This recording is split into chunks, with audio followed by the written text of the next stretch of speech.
Shortly after Inter Miami lost the first leg of the CONCACAF Champions Cup (CCC) quarterfinal against CF Monterrey of Mexico, reports of a post-match tunnel dust-up at Inter Miami's Chase Stadium began to surface. The 2-1 score line had put the Mexican side one step closer to their sixth CCC title. But the stadium fracas has taken center stage before the highly anticipated return leg at Monterrey's BBVA Stadium on Wednesday night. More than just a typical shouting match between professional players, this incident is shrouded with nationalism and betrayal.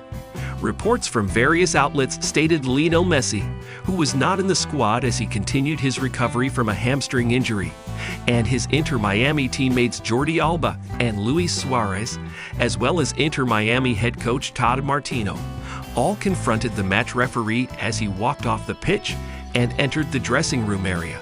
It's difficult to know if any one incident sparked the confrontation, but there is one notable possibility.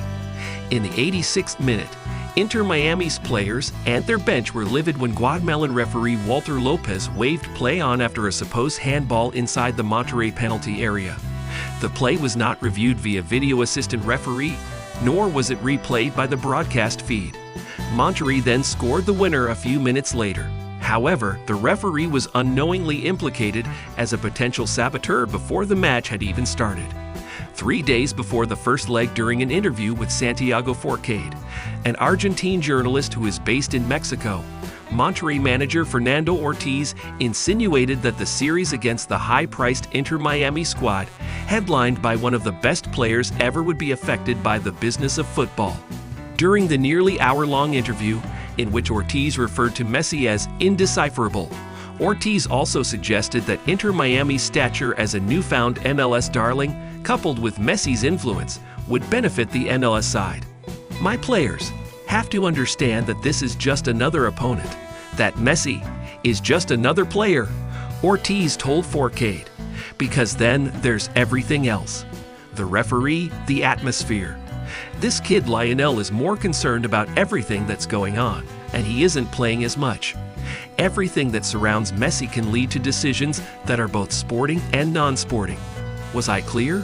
Forcade then asked Ortiz if the extracurriculars of the match would hurt Monterrey during the two-legged tie, or if the game of football's so-called business interests would help the Mexican club advance. Ortiz, 46, who played as a defender for 7 Argentine clubs and 3 Liga MX teams during a career that spanned 16 years, answered nonchalantly, "I don't know if it'll hurt us, but that's the path that the business of football will take," said Ortiz. Everyone knows this. I'm not saying something that we don't all already know, and I get it, but I don't condone it. When the interview was posted online, the earth didn't shake. It seemed like a relatively harmless conversation, but Messi caught wind of it.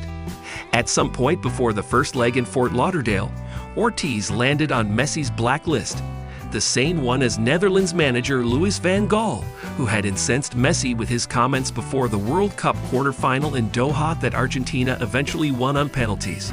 Messi doesn't participate much when the other team has the ball. That's where our chances lie. Van Gaal told reporters in Qatar, "He can decide a game with a moment of individual brilliance.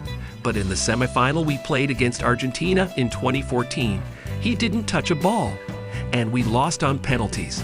Now we want our revenge." Messi celebrated Argentina's second goal in that 2022 quarterfinal, a penalty that he converted, by celebrating in front of Van Gaal and the Netherlands bench with a gesture made famous by former Argentino 10 Juan Roman Riquelme. After the win, Messi addressed Van Gaal's comments.